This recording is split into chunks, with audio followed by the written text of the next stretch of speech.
Review singkat no spoiler untuk film Captain America Brave New World. Let's take a look.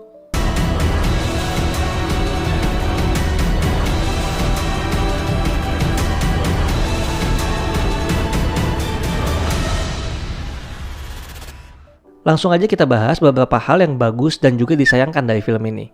Kita mulai dari yang bagus dulu ya. Officially introduced, akhirnya Sam Wilson dengan PD bisa menyandang status Captain America. Sebelumnya, kalau kita nonton di TV series The Falcon and the Winter Soldier, itu isinya hanya kegalauan dia, bisa nggak dia ngelanjutin legacy dari Steve Rogers. Mungkin karena kemampuannya, atau juga mungkin karena dia tidak menggunakan super serum. Yang kedua, alur ceritanya cukup mudah untuk dimengerti. Ya paling pusing dikit di bagian karakternya yang muncul. Memang kalau misalnya orang nggak mengikuti TV series dan film dari MCU mungkin agak sedikit pusing. Tapi baiknya mereka memberikan introduce kepada karakternya lewat dialog. Untuk komposisi film ini sendiri dalam hal dialog dan action ini menurut gue cukup bagus karena 50-50. Jadi nggak terlalu banyak dialognya sehingga bikin banyak orang juga bosen. Dan juga nggak banyak action-action yang sebenarnya nggak penting. Sebagai film pembuka untuk hal yang lebih besar lagi menurut gue ini bagus karena karakternya diperkokoh di sini.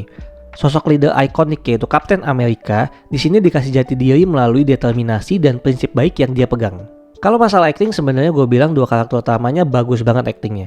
Harrison Ford is Harrison Ford. Kita tahu bagaimana dia bisa membuat sebuah karakter itu hidup. Surprisingly, Anthony Mackie bisa membuat karakternya sebanding dengan Captain America melalui filosofi dan determinasi yang dia punya.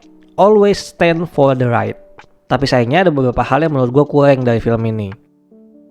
Walaupun actionnya cukup oke, tapi sayangnya ternyata banyak banget yang udah di-spill di trailernya. Menurut gue ini jadi menghilangkan elemen of surprise dari film ini. Ini purely kesalahan marketing menurut gue. Memang kalau untuk bikin trailer harus menarik mungkin. Tapi kalau semua udah di-spill, ya jadi nggak menarik sih filmnya. Oke, trailernya menarik, tapi filmnya mengecewakan menurut gue kalau kayak begitu. Lalu menurut gue film ini tidak seperti film layar lebar, lebih mirip seperti TV series. Kenapa? Karena setiap 30 menit gue merasa ini tuh seperti ganti episode. Terlalu banyak subplotnya menjadikan nuansanya seperti TV series. Walaupun menurut gue aksi dari Sam Wilson ini heroik ya, tapi sayangnya gue gemes banget dengan beberapa dialog yang dia selalu bilang bahwa harusnya mungkin dia menggunakan super serum. Maksud gue ya sudah, kalau misalnya memang lu mau pakai aja. Kalau misalnya memang lu gak mau pakai, ya sudah, deal with it. Kesimpulan gue buat film ini adalah filmnya cukup enjoyable sebenarnya dan juga cukup worth it lah buat ditonton. Tapi kalau kalian perhatikan lebih dalam, sebenarnya ini cuma jadi film Marvel aja, nothing more, nothing less.